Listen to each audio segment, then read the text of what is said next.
Yeah, you already know what it is, man. It's your boy Emanuel DeAnda, aka Lingerie from them boys Pretty Ricky, aka ER the Star from them boys Crave, man. And right now, I'm on The Daily Pursuit. I want to give a big shout out to my homegirl Smiles from The Daily Pursuit. She's putting it down, man. Hey, check out this interview when it comes out, man. It's gonna be fresh, it's gonna be dope, and we got a whole lot more to come. So yeah, holla at me.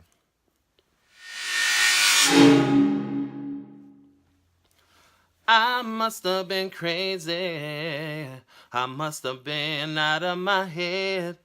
Oh yeah, must have lost my mind thinking I could find someone else instead. I thought it would be easy to walk away from you. Turn my back on what we built to do what I wanna do. Yeah. That's that new Second Thoughts coming out this November 23rd on Thanksgiving on Spike Lee's new Netflix series. She Gotta Have It, man. Holla at your boy Emmanuel. Basically, I got my start around the year, I'd say maybe 1999 or 2000. I got with a group of guys from high school. We used to sing in the choir together. My boys Maurice and Mandel, and we formed the group Crave. We performed at a local talent show for our radio station out here, Whammo, and we won first place and made an impact. We got with a guy named Big D, and he noticed our talent and kind of developed us, put us through artist development when that kind of thing was still going on in the industry. Um, Took a couple of years to do that, and just got us ready for the main stage.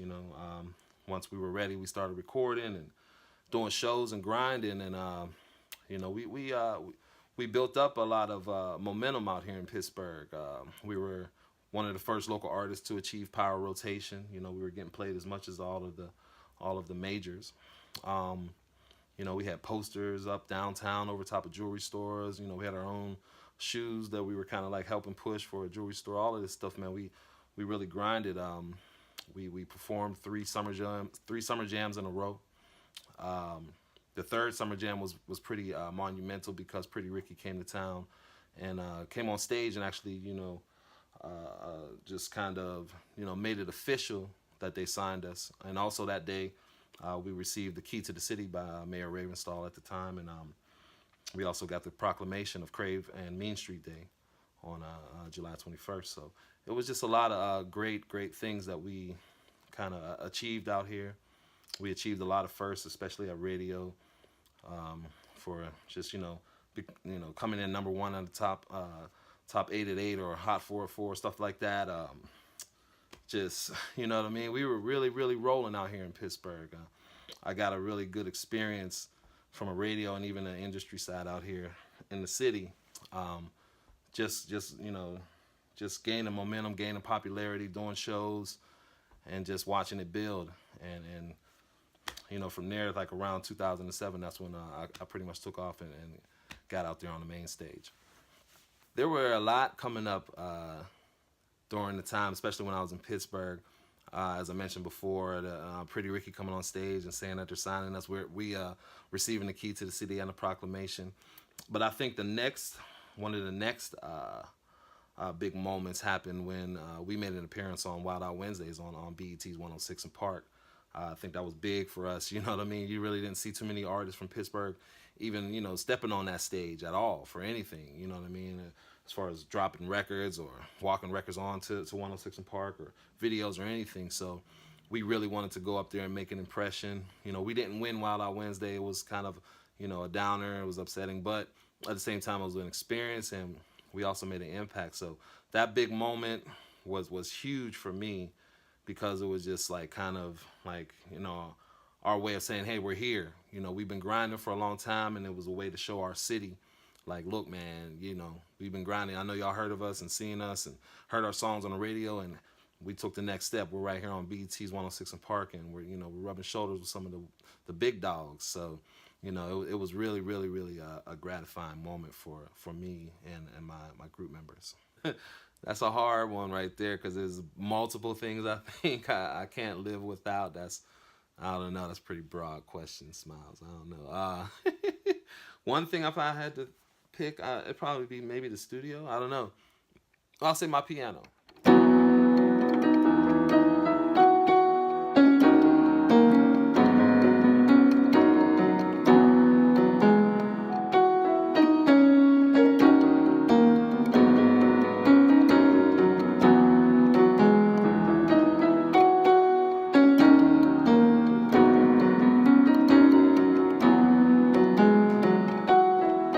I can't live without my piano. It's an outlet for me. It's something that I've delved into pretty deeply over the past 10 years or so, just really teaching myself how to play and produce.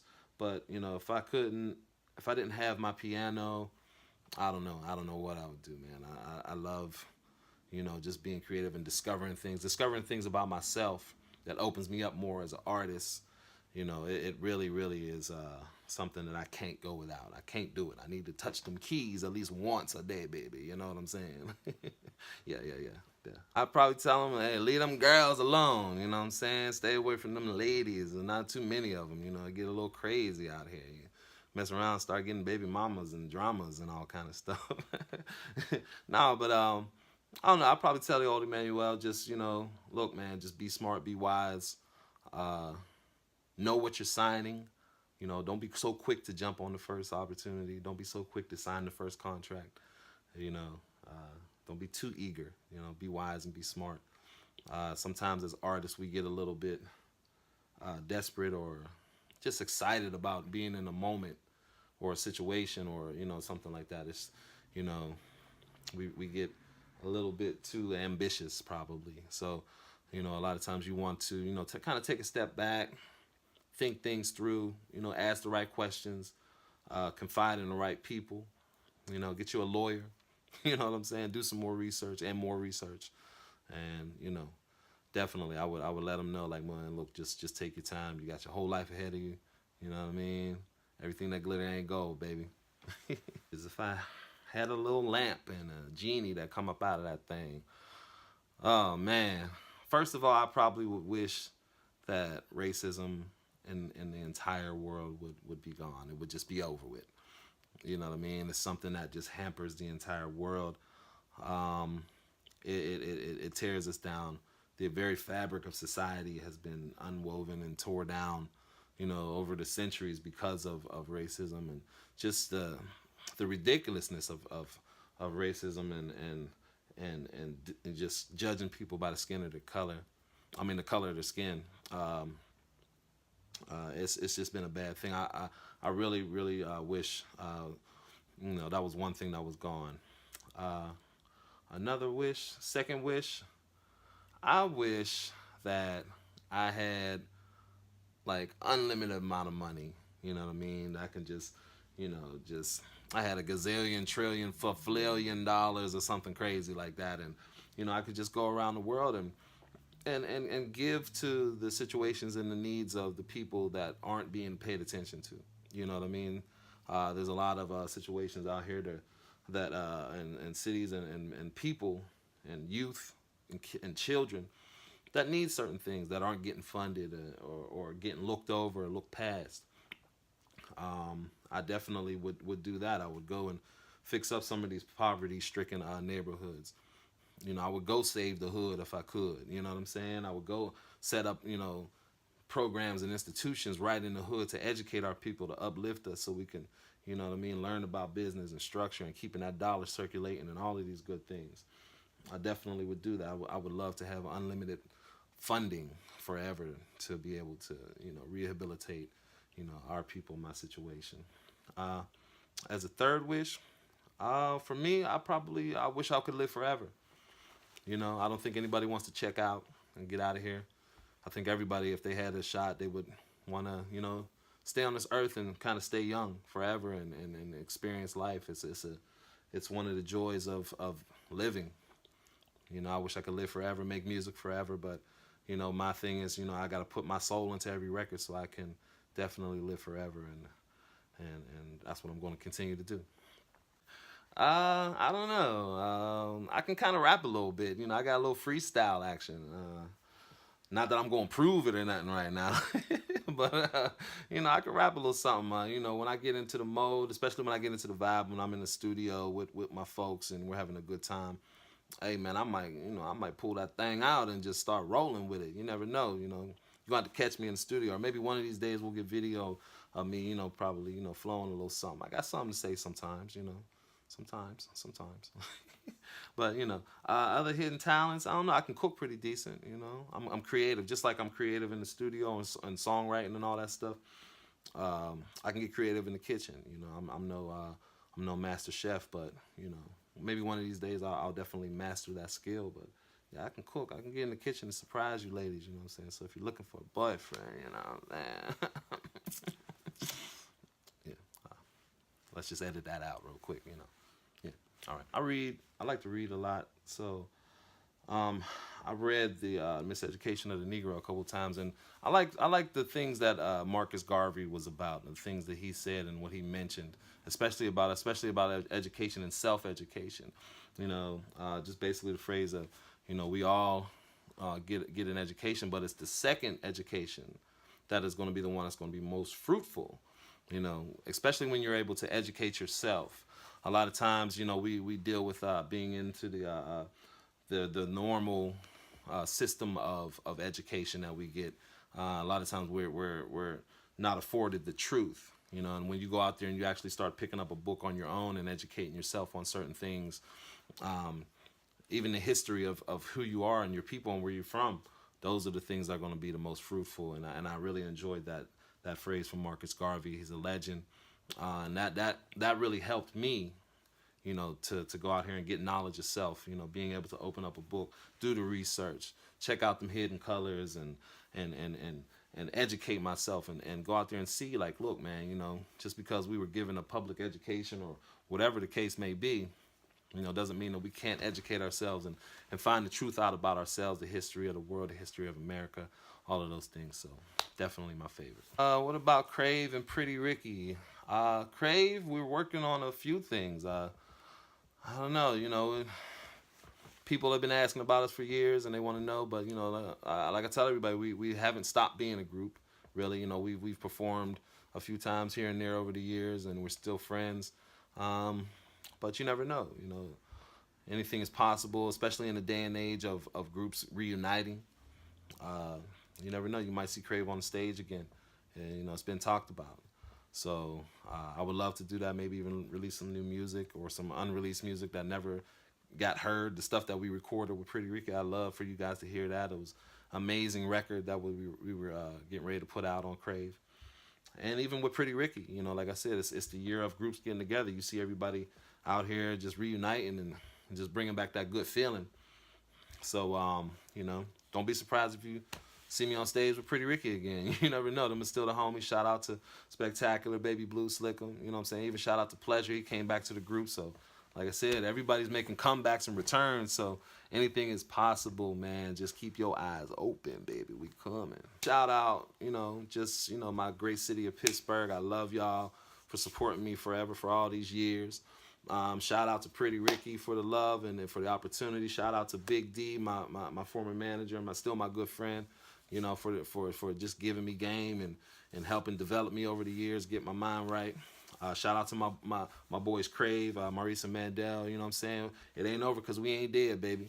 Shout out to my family, the DeAnda family, my mom, my bro, my little bro Fernando, my older brother Juan, my daughters Kiki and Bria and Selena and Lexi. Just shout out to everybody, my whole family. Shout out to my team, Killy Soon, you know what I'm saying? The greatest producer out here, in the world. That's my bro, my big bro. He's producing my new album. So, music is coming. Definitely shout out to Achilles Soon, Undeniable Music. Shout out to man, there's so many people. Nicole Coleman, somebody I work with and write with. Shout out to Stephon Washington out there in Atlanta doing his thing. Shout out to Jada Ryder. Shout out to Ryan Bowser. Shout out to Herb Middleton. All the people I've been working with and going to work with for new projects and my album and everything. There's just so many. But definitely, hey, if there's anybody I forgot, I'm sorry. You know what I mean? Hey, I'm sorry. But shout out to all the people out there, man. I love y'all. And the ladies too. Shout out to the ladies. You know, I gotta shout out the ladies. I love the ladies. So, you know, and I'm single. You know, sneaky plug. I know. I know. Just, you know, check me out. You know, don't count me out. Count me in. You know what I mean? Cheer for me. You know, vote for me. You know what I mean? Look for your boy to be coming soon with some brand new. I'm ready to drop these projects. I've been saying for years that I got new music coming, but I'm tired of keeping y'all waiting. I'm tired of waiting myself. I'm ready to see what the heck I come out with. But you know, definitely got new music coming, new ventures, even new business ventures, different things I want to get into.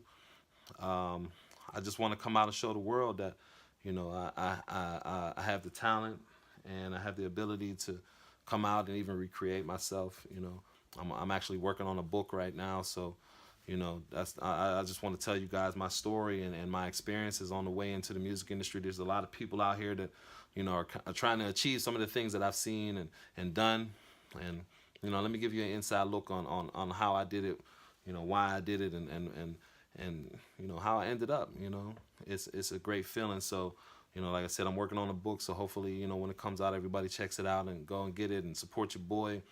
I want to give y'all some of the greatest music that ever came out. Shout out to R&B music. You know, let's make a real comeback for real music. Let's bring groups back. You know what I mean, on a large level. You know what I mean, when the popularity was major, when we had our Drew Hills and 112s and Jagged Edges and you know what I'm saying. Like, let's bring that good feeling back. You know, let's bring it back when Pretty Ricky was on stage and, you know, killing it, and H-Town and Jodeci and all them boys was popping, man. Let's do that, man, because I think it's needed. I think the people want great music, and you know, it's time. So definitely, y'all. I just want to say thank y'all, and please, when this new music comes out, please check it out. You know, it's gonna be dope. It's gonna make you feel like that good. It's gonna give you that good feeling that you felt back in the '90s when music was great, when things was the golden era. You know what I mean? So we definitely gonna take it there. So it's coming, and I really appreciate y'all. I appreciate you, the Daily Pursuit. Shout out to Smiles, and we gonna get it. You know what I'm saying? We gonna get it. Hey man, hey, plug that feature with Killer Mike. You know what I'm saying? I'm trying to get that thing going, baby. Let's go. You know, and shout out to Run the Jewels, baby. Let's do it.